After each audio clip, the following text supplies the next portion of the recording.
Assalamualaikum warahmatullahi wabarakatuh. Kemampuan untuk membedakan antara kebaikan dan kejahatan menjadi semakin sulit di tengah arus informasi yang terus mengalir secara cepat saat ini.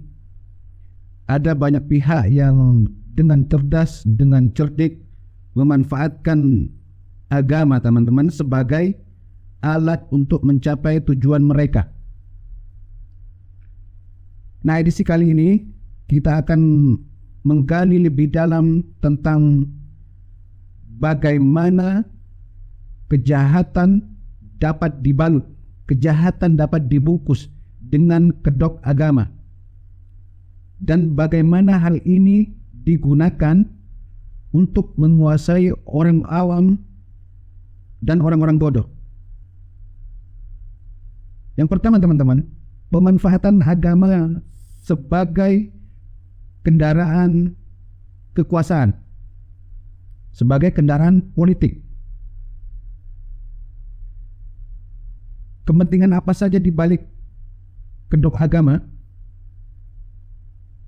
di mana agama seringkali dianggap sebagai pedoman moral dan spiritual bagi banyak orang, bagi kita semua, bagi Anda, bagi saya. Oleh sebab itu, pemanfaatan agama sebagai kendaraan politik, kendaraan kekuasaan untuk mencapai tujuan tertentu dapat sangat efektif, kawan-kawan. Nah, kelompok-kelompok yang memiliki motif tersembunyi seringkali menggunakan agama sebagai alat untuk mempengaruhi orang-orang yang kurang waspada, kurang cerdas, kurang literasi. Nah, motif-motif ini bisa berupa kekayaan, kekuasaan, atau bahkan mengendalikan pemikiran dan tindakan orang banyak. Yang kedua teman-teman, kultus kepribadian dan penyalahgunaan atau penyelewangan kedudukan dalam agama. Teman-teman tahulah sering terjadi ini, bahwa salah satu cara paling umum dalam membalut kejahatan dengan agama adalah dengan membangun kultus kepribadian di sekitar tokoh agama tertentu. Nah, teman-teman, tokoh-tokoh ini seringkali memiliki posisi penting dalam komunitasnya, dalam agama mereka, dan memanfaatkan situasi ini, ketokohannya, untuk mencapai tujuan pribadi dari tokoh tersebut. Mereka bisa menggunakan ajaran agama sebagai alat untuk membenarkan tindakan mereka. Dan bahkan jika tindakan tersebut salah atau bertentangan dengan nilai-nilai sejati agama tersebut, maka ini bisa dimaklumi oleh masyarakat, teman-teman. Ini kan konyol.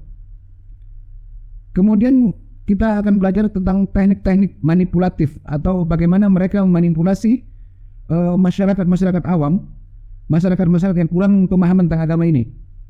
Yang pertama, mereka cenderung sering bahkan menggunakan ayat-ayat agama yang terpilih.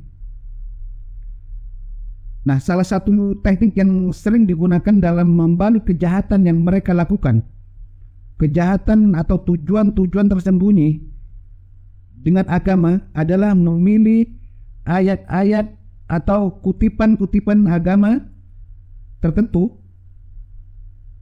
yang mendukung tindakan mereka. Contohnya jika mereka lagi menggalang dana, mereka bawakan ayat-ayat tentang sedekah. Nah, dengan melakukan ini teman-teman, mereka menciptakan kesan atau terkesan bahwa apa yang mereka lakukan adalah sesuai dengan ajaran agama, sesuai dengan kebenaran. Meskipun sebenarnya tidak demikian. Kalau kita mau belajar lagi tentang agama, mau memahami lagi, ini adalah bentuk manipulasi yang sangat berbahaya, teman-teman. karena dapat meyakinkan banyak orang yang kurang literasi, kurang pengetahuan, kurang pemahaman tentang agama. Kemudian menjaga kontrol atas informasi. Ini yang seringkali juga dilakukan oleh mereka, sekelompok orang ini, untuk mencapai tujuan mereka. Pihak-pihak yang memanfaatkan agama ini untuk tujuan mereka, untuk kepentingan mereka, seringkali bahkan mereka berusaha menjaga kontrol atas informasi yang dapat diakses oleh orang-orang awam ini, oleh pengikut mereka, sehingga mereka tetap bodoh. Harusnya mereka sampaikan kebenaran, mereka tidak sampaikan. Mereka mungkin melarang akses ke sumber-sumber informasi atau kitab-kitab para ulama misalnya, atau menghukum keras siapapun dari kalangan mereka, dari pengikut mereka yang mencoba mempertanyakan tindakan mereka sendiri. Seperti kamu kan cuma ikut, ya sudahlah, gak usah banyak tanya. Nah, seringkali kita dengar itu kan. Hal ini membuat orang-orang yang terjebak dalam lingkungan ini, yang cenderung ada di dalam, sulit untuk mempertanyakan atau mencari pemahaman yang lebih luas. Kemudian teman-teman, apa saja dampak negatif pada masyarakat dan pada orang-orang tertentu? Dampak negatifnya misalnya yang pertama, pelecehan dan penindasan. Salah satu dampak paling nyata dari perbuatan mereka, yaitu membalut kejahatan mereka, kepentingan mereka, tujuan mereka dengan agama adalah seringnya terjadi pelecehan, bahkan penindasan yang dialami oleh segelintir orang atau individu atau beberapa orang atau kelompok tertentu, misalnya di pesantren misalnya di sekolah misalnya. Nah, kelompok-kelompok ini seringkali menjadi sasaran tindakan diskriminatif atau bahkan kekerasan fisik, teman-teman. Kita tahu beberapa waktu yang lalu, mungkin waktu dekat ini kan teman-teman tahu sendiri. Nah, pembenaran agama digunakan sebagai alat untuk mengintimidasi, alat untuk menjajah, alat untuk melegitimasi tindakan-tindakan kejahatan mereka. Kemudian teman-teman, pembodohan dan ketergantungan, yaitu orang-orang yang terperangkap dalam lingkungan mereka, lingkungan racun ini, lingkungan toksik ini, di mana dalam lingkungan yang memanfaatkan agama untuk kepentingan tertentu, dari tokohnya, dari kiainya, dari ustadznya, dari murabbinya, seringkali dibodohkan dan dibuat tergantung pada pihak yang memanipulasi mereka, pihak tokoh mereka. Contoh, mereka mungkin diisolasi dari sumber-sumber informasi yang berbeda, sehingga mereka tidak bisa mengadakan benchmark atau komparasi. Mereka dipaksa untuk mengikuti narasi yang telah mereka tentukan sendiri. Orang-orang awam ini dipaksa untuk mengikuti narasi mereka. Kemudian bagaimana sih mengatasi manipulasi agama ini? Yang pertama tentunya adalah pelajaran, teman-teman, pendidikan dan kesadaran. Salah satu langkah yang paling penting, teman-teman, dalam mengatasi manipulasi agama adalah dengan meningkatkan pendidikan, meningkatkan literasi, terus belajar, dan kesadaran masyarakat, semua kalangan, tentang agama. Kalau Islam, ya belajar tentang Islam dan nilai-nilai yang sebenarnya. Nah, semakin orang-orang ini, semakin masyarakat awam ini memahami ajaran agama Islam ini dengan benar, semakin sulit bagi pihak-pihak yang seringkali memanfaatkannya untuk mencapai tujuan tersebutnya mereka. Kemudian harus ada kebebasan berpikir, teman-teman, dan kebebasan berbicara. Masyarakat perlu diberikan kebebasan untuk berpikir dan berbicara tanpa takut. Merdeka bicara, merdeka berpikir. Mereka tanpa rasa takut lagi akan represi atau penindasan dari pihak-pihak tertentu. Ini akan memungkinkan mereka untuk mempertanyakan tindakan yang tidak sesuai dengan nilai-nilai agama atau etika. Misalnya, kalau Pak Kiai, kalau Pak Ustadz berbuat begini, adakah dalilnya? Ini perlu ditanyakan, karena resikonya ini sangat fatal, teman-teman. Nah, mereka berusaha menguasai orang-orang awam dan orang-orang bodoh yang tidak paham agama ini berdasarkan agama, karena ketidaktahuan kita, ketidakpahaman kita. Nah, sekarang ini dunia penuh dengan informasi dan manipulasi, teman-teman. Kita perlu dan wajib waspada terhadap upaya-upaya untuk membalut kejahatan dengan agama ini. Ini kan sering sekali terjadi. Untuk memperkaya diri mereka misalnya, untuk mencapai tujuan politik mereka sebenarnya misalnya. Agama harusnya menjadi sumber inspirasi, sumber kebaikan, bukan alat untuk mencapai kepentingan, tujuan politik, tujuan kekayaan, tujuan jabatan, tujuan kontrol misalnya. Dengan meningkatkan pemahaman tentang agama dan meningkatkan kebebasan berpikir, kemerdekaan berpikir, dapat insya Allah melawan upaya-upaya untuk menguasai orang-orang awam dan orang-orang bodoh dengan produk agama, teman-teman. Itu adalah tanggung jawab kita semua sebenarnya. Ya pemerintah, ya kita, sekeliling kita, terutama anak istri kita, keluarga kita. Agar integritas dan nilai-nilai agama sejati ini tetap terjaga, teman-teman. Makanya perlunya belajar agama dan paham akan agama. Bagi Anda, anak Anda atau murid Anda, siswa Anda, adik Anda yang belajar di pondok, belajar di pesantren, ingatkan mereka untuk tidak buru-buru lulus. Selalu adakan murojaah, berulangan. Selalu adakan repetisi. Semakin banyak repetisi yang mereka lakukan terhadap pembelajaran agama, mengulang hafalan mereka, mengulang kitab-kitab yang mereka kaji. Nah, ini akan semakin memberikan pemahaman bagi mereka. Dan kita tahu kan peristiwa yang sudah banyak ini kan, peristiwa Ustadz yang Paitren itu apa kemarin, yang selalu membawakan ayat-ayat sedekah untuk menarik sedekah dari jamaahnya.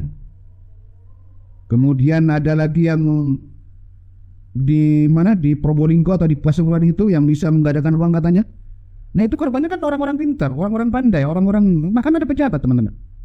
Bahkan kalau nggak salah ingat saya itu ada dari MUI ya. Jadi mengikut dia yang Dimas Kanjeng itu. Nah, kurang apa mereka? Kurang ilmu apa mereka?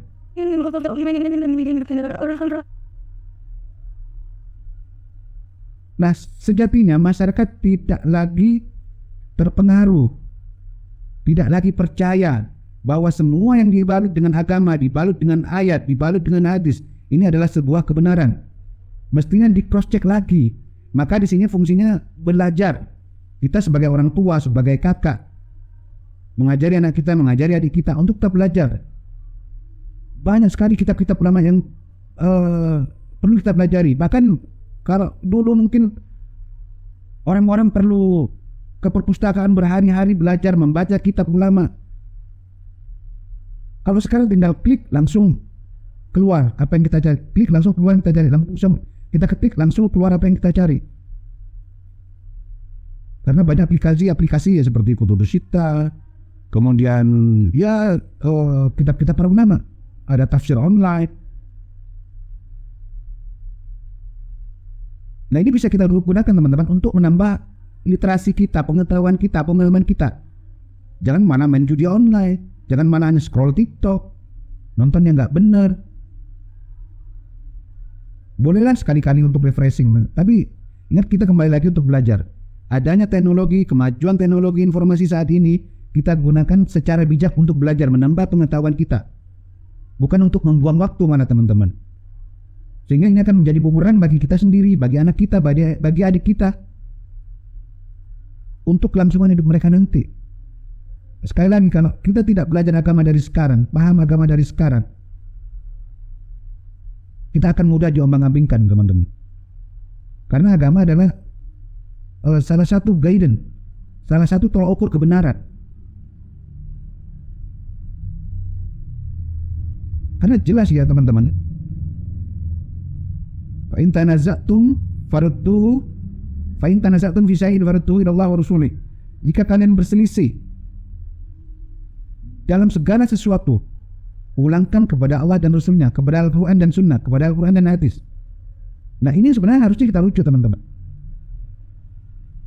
Bukan kita pulangkan kepada tokoh. Wah kiai ini begini, wah ustadz ini begini, masa iya salah? Kan ini konyol teman-teman. Pendapat seperti ini konyol. Kebenaran dinilai dari seorang ustadz, kebenaran dari seorang kiai, seorang murabi. Ini konyol teman-teman. Bukan dari merujuk dari kitab-kitab ulama. Sekali lagi perlunya kita belajar. Banyak sekali yang sudah menjadi korban karena ketidaktahuan, karena fanatisme buta, taklid buta teman-teman.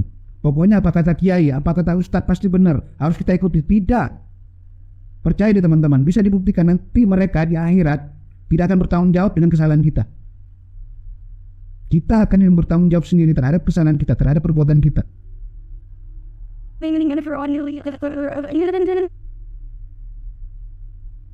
Teman-teman tahu, apalagi saat-saat seperti sekarang ini, deket-deket mau pemilihan umum, mau pemilu tahun 2024, semua menggunakan kedok agama yang gak ngerti apa-apa pun, bahkan karena mereka tinggal baca apa segala macam. Bahkan orang-orang awam ditakut-takutin, kalau nggak milih ini nanti akan terjadi ini, kalau nggak milih ini akan terjadi ini, kalau ini yang jadi akan begini. Rusman bil ghaib, semua mengira-ngira hal gaib, padahal yang tahu hal gaib cuma Allah. Dan sekali lagi pentingnya kita belajar dan paham tentang agama teman-teman. Hafal Al-Quran bagus, hafal hadis bagus, tetapi paham itu lebih penting teman-teman. Sekali lagi pemahaman lebih penting di atas hafalan teman-teman. Semoga ini menjadi pelajaran buat kita semua ya. Karena di tengah hiruk-pikuknya dunia ini, di tengah dunia yang semakin hedon ini, banyak yang tidak sabar dengan kemiskinannya, banyak yang terperangkap dengan gaya hidup sekelilingnya, sehingga mereka berusaha untuk menyamai gaya hidup tetangganya, gaya hidup saudaranya, gaya hidup temannya. Akhirnya riba dilakukan, judi online dilakukan. Tidak lagi mengenal halal haram dari mencari harta. Apa yang mereka makan, mereka masukkan ke mulut istrinya, ke mulut anaknya, jadi daging. Karena dan kita tahu semua bahwa setiap daging yang tumbuh dari hal yang haram, neraka lebih pantas untuknya. Teman-teman bisa cari di internet atau kalau mungkin nggak punya kitabnya, cari di Google. Setiap daging yang tumbuh dari yang haram, neraka lebih pantas untuknya. Apa nggak ngeri nih teman-teman? Semoga jadi pembelajaran. Saya doakan semoga kita semua selalu mendapatkan rezeki yang berlimpah, yang rezeki yang luas, dan sekali rezeki yang berkah. Semoga Allah senantiasa membimbing kita untuk mencari rezeki yang halal, memberikan kita kesabaran.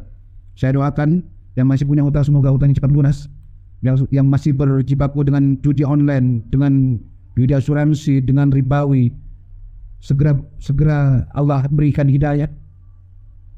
Kita saling mendoakan teman-teman, sehingga kita bertumbuh bersama. Sabar sebentar dalam hal kesulitan teman-teman, insya Allah Allah akan angkat kesulitan kita, asal kita bersabar. Bukan menghilangkan kesulitan dengan menambah masalah, karena kita membangkang terhadap aturan Allah. Demikian, semoga bermanfaat. Wassalamualaikum warahmatullahi wabarakatuh.